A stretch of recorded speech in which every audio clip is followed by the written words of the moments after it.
بسم اللہ الرحمن الرحیم الحمد للہ رب العالمین والصلاة والسلام علی سید الانبیاء والمرسلین۔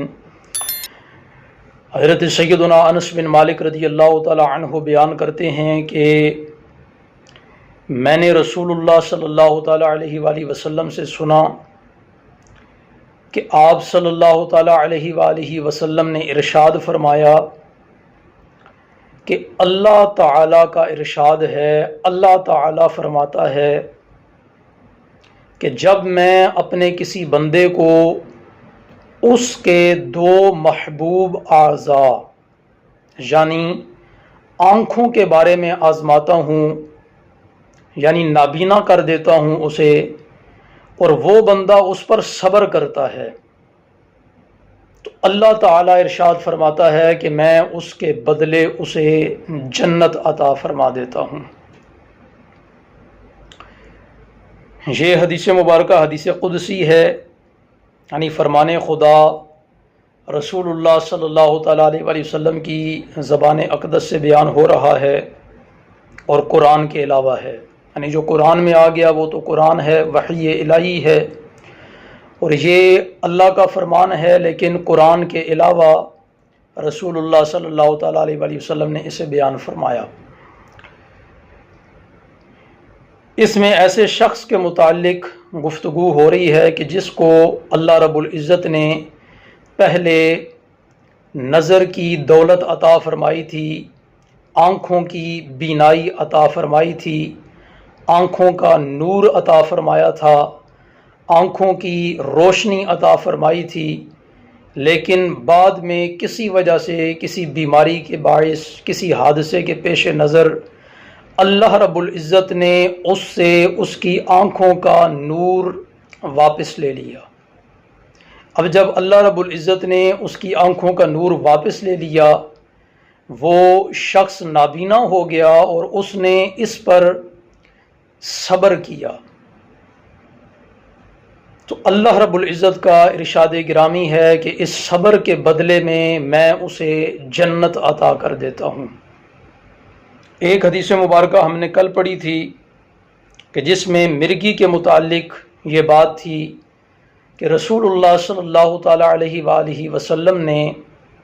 ایک ایسی عورت کو مرگی پر، جسے مرگی ہوتی تھی، اسے مرگی پر صبر کرنے کی وجہ سے جنت کی بشارت عطا فرمائی۔ یہاں خود رب کائنات اگر آنکھیں چلی جائیں، آنکھوں کا نور چلا جائے، آنکھوں کی بینائی چلی جائے اور انسان نابینا ہو جائے، تو رب کائنات خود جنت کی بشارت سنا رہا ہے اس بندے کو جو اس پر صبر کر لے۔ یعنی اللہ رب العزت کے ہاں صبر بہت بڑی دولت ہے،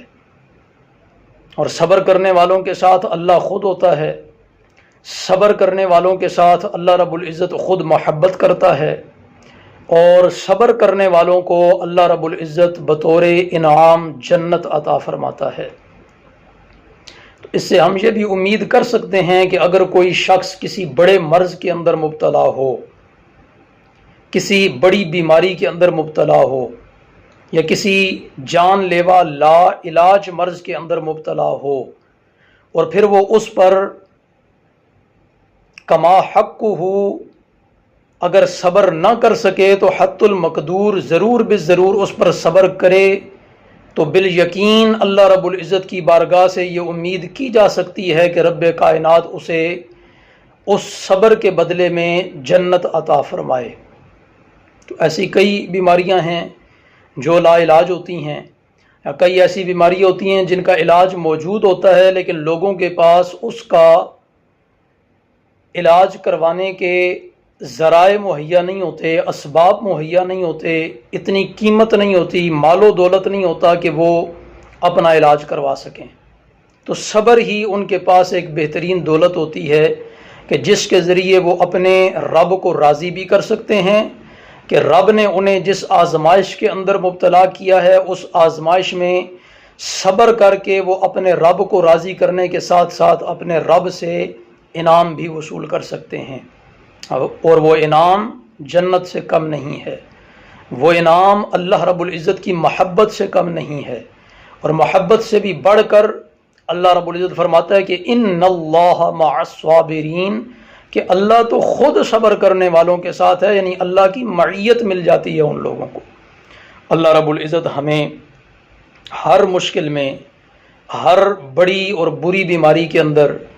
ہر لا علاج بیماری کے اندر، یا ایسی بیماری جو ہمیں لاحق ہو جائے کہ جس کے علاج کے اسباب، جس کے علاج کے ذرائع ہمارے پاس نہ ہوں، اتنا مال و دولت نہ ہو کہ ہم علاج تک رسائی حاصل کر سکیں، علاج کروا سکیں، تو پھر اس صورت میں اول تو اللہ رب العزت ان تمام صورتوں سے ہمیں محفوظ و معمور فرمائے، اپنے حفظ و امان میں رکھے،